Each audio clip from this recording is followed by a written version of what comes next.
आइए हम क्या क्या बताएं प्रयोग द्वारा, यानी प्रकाश संश्लेषण में क्या क्या जरूरी है उसका हम लोग सिद्ध करके बता दिए थे। पहले बता दिए कि सूर्य का प्रकाश कैसे जरूरी है, उसको भी प्रूव किया। कार्बन डाइऑक्साइड कैसे जरूरी है, उसको भी प्रूव किया।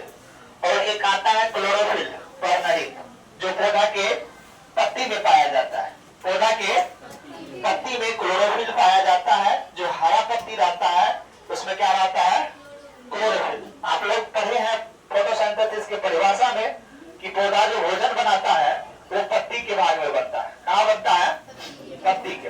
यानी पौधा का किचन हाउस कौन होता है, पत्ती। कारण क्या है कि पत्ती में वर्णरहित पाया जाता है, क्लोरोफिल पाया जाता है, और भोजन बनाने के लिए फोटोसिंथेसिस प्रकाश संश्लेषण के लिए वर्णरहित क्या है, आवश्यक है। इसलिए पौधा के पत्ती यानी हरा भाग में जाकर भोजन तैयार होता है। तो दिक्कत यही है कि प्रयोग द्वारा सिद्ध करें कि प्रकाश संश्लेषण की क्रिया में वर्णरहित आवश्यक है। इसको सिद्ध करने के लिए हम लोग प्रयोगशाला चलेंगे।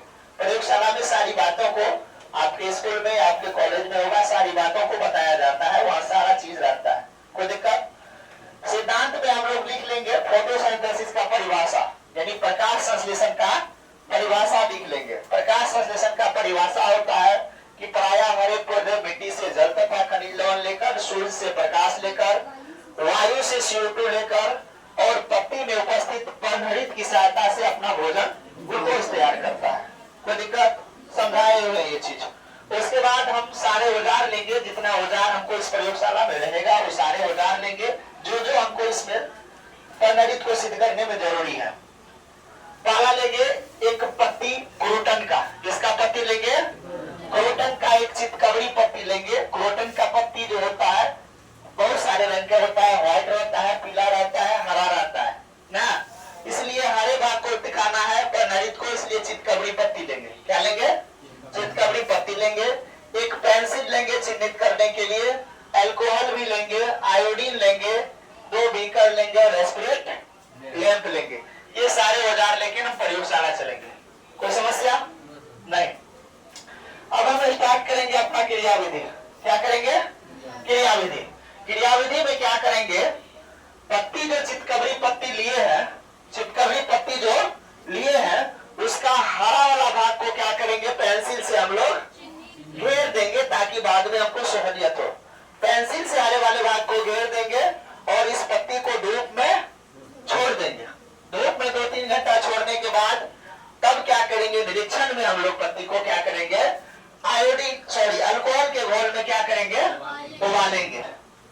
धूप में 2-3 घंटा छोड़ने के बाद पत्ती को कहाँ लेंगे, अल्कोहल के घोल में। अल्कोहल के घोल में स्प्रिट लैंप की सहायता से घोल को क्या करेंगे, गर्म करेंगे और पत्ती को क्या करेंगे, उसमें उबालेंगे। पत्ती को उबालने के बाद तो फिर से पुनः हम निकालेंगे पत्ती को। उसके बाद पत्ती रंगहीन हो जाता है अल्कोहल घोल में उबालने के बाद। पत्ती क्या हो जाता है, कलरलेस हो जाता है। पत्ती का कलर और सारे कलर जो होगा खत्म हो जाएगा। पत्ती इसको फिर से कहाँ देंगे, आयोडीन के घोल में। कहाँ देंगे, आयोडीन के घोल में। कोई समस्या। उसके बाद निष्कर्ष क्या निकालेंगे, जब आयोडीन के घोल से पत्ती को निकालेंगे, आयोडीन के घोल से जब हम पत्ती को निकालेंगे तब हम उसका जो निष्कर्ष निकालेंगे, बाद में जो मेरा रिजल्ट आएगा तब हमको लगेगा वहां की पत्ती का जो वह भाग जो हरा था, जिसको हम लोग पेंसिल से क्या किए थे, चिन्हित किए थे, वो भाग गाढ़ा नीला रंग का हो गया। गाढ़ा नीला रंग का हो गया। बाद बाकी जो कलरनेस हो गया था, रंगहीन हो गया था, वो भाग क्या कर गया, वैसे ही रह गया। और जो भाग चिन्हित किया हुआ था हरा भाग, वो भाग गाढ़ा नीला रह गया। इससे यह स्पष्ट होता है कि धूप में जो हम पत्ती को छोड़े थे तो पत्ती अपना भोजन तैयार करना शुरू किया था और पत्ती का उस भाग पर भोजन बना जो भाग पत्ती का हरा था। यानी प्रकाश संश्लेषण में वर्णरहित यानी पत्ती का हरा भाग में वर्णरहित रहता